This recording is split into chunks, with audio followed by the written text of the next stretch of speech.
Hey guys, I know I'm supposed to be in the middle of a Wario Land marathon right now, but when I saw this game earlier this morning, I just knew I had to talk about it, so please excuse the short delay in the marathon for this video. Fidget Spinner Simulator is the worst game ever made. Now I know this is a very bold claim when it's up against hundreds, if not thousands, of other lazily made piles of garbage that are on Steam, but trust me when I say this game really takes the cake. I mean, just look at the main menu screen. This is the actual main menu screen when played in 720p. It would look even worse in 1080p. Just so you guys know, I played the game in the best quality options it had, and it still looked absolutely atrocious. Alright, this is already getting a little disorganized, so let's just go through each and every problem with this game one by one. Usually I start with the story in my reviews, but this game doesn't have a story. Not to say that a game needs a story to be good, or that a game must have a story. Games like Thumper get away with not having any context or story by having good gameplay and atmosphere. In this case, however, it just seems that the developer was too lazy to even cobble a few lines of dialogue together for some kind of reason that we're on a hoverboard spinning a fidget spinner in the middle of the woods, or why there's a racetrack in the middle of nowhere. This is just a sign of things to come with the rest of the game. No effort was put into this game whatsoever. Next, I'd usually talk about the aesthetics, but there's so little to talk about with this game, I don't even know what to say here. Well, I've already mentioned that they somehow managed to fuck up even the title screen, but aside from that, there are two levels. One in a forest that's littered with invisible walls, and one in a racetrack suspended over an infinite field of nothingness. In the forest level, you're constantly clipping through trees and the ground, which, by the way, all look like they came from a PS1 game. The racetrack level looks like an F-Zero level if you removed everything but the ground and then slowed the game to a snail's pace.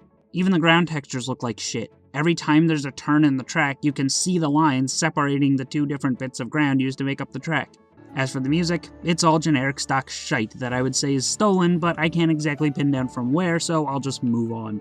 Unsurprisingly, this game's gameplay is complete and utter garbage. It plays as if the entire game was cobbled together from pre-bought Unity assets and programmed in less than a day. The controls are fairly simple. Arrow keys to hoverboard around, spacebar to start or stop your fidget spinner.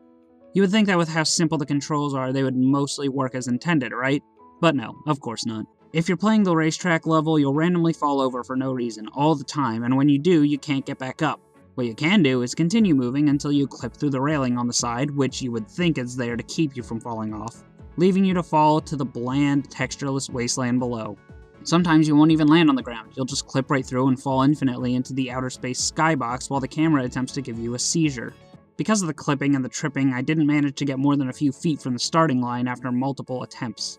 There are actually other racers on the track, but they stay a fixed distance from you and only move when you do, as well as in the direction that you do, unless you've fallen down. You're basically controlling everyone at the same time, but the camera is only on one NPC at once. Oh, and all the NPCs have the exact same model as your own, so it's more like you're controlling a bunch of clones at once. If you're playing the forest level, you might as well be playing in a box, since none of the ground, trees, or walls have any sort of collision with the player at all. You don't even hover on the ground, you just hover on what must be an invisible flat ground. The only things you do collide with are the invisible walls. Like I said, you might as well just be playing in a big invisible box, and the actual forest is just for show. Here's another bug with this game: when you're paused in a level, you still have control of the camera and can move it around as much as you want. The camera even continues to be in your control when the cursor isn't even in the window, which causes the camera to get messed up and you can't even tell what's going on anymore.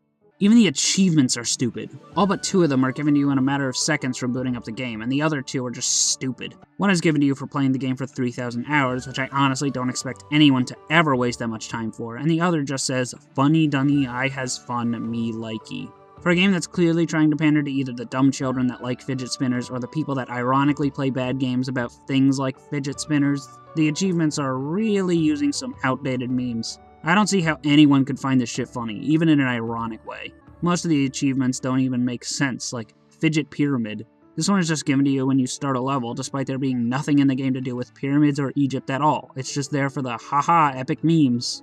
So yes, Fidget Spinner Simulator is the worst game ever made. It looks, sounds, and plays like it was cobbled together in a few hours. It's filled with bugs despite being very bare on content. It's filled with pointless and stupid achievements, and worst of all, it's pandering to a demographic that it knows will give it ironic positive reviews on Steam. Please, if you see this game, do not buy it. Do not gift it to a friend as a joke, and do not leave ironic positive reviews. Don't even give this game the time of day. It's a lazy, pandering pile of garbage that controls like ass and infuriates me by simply existing. The only thing I can give this game credit for is that it runs when you open the executable. I normally don't give games scores in my reviews, but I think it goes without saying that Fidget Spinner Simulator gets a 0 out of 10. Thanks for watching this video, guys. I know it was kind of out of nowhere, but like I said earlier, as soon as I saw this game, I just knew I had to say something about it, even if it's just to warn you guys to stay as far away from it as possible. The Wario Land 2 review will definitely be my next review, but I might be putting together the highlight reel for my trip to Too Many Games before that, so it might be a while before you see the Wario Land 2 review. Apologies to those who are really looking forward to that. Anyway, thanks for watching, and I'll see you guys in the next review.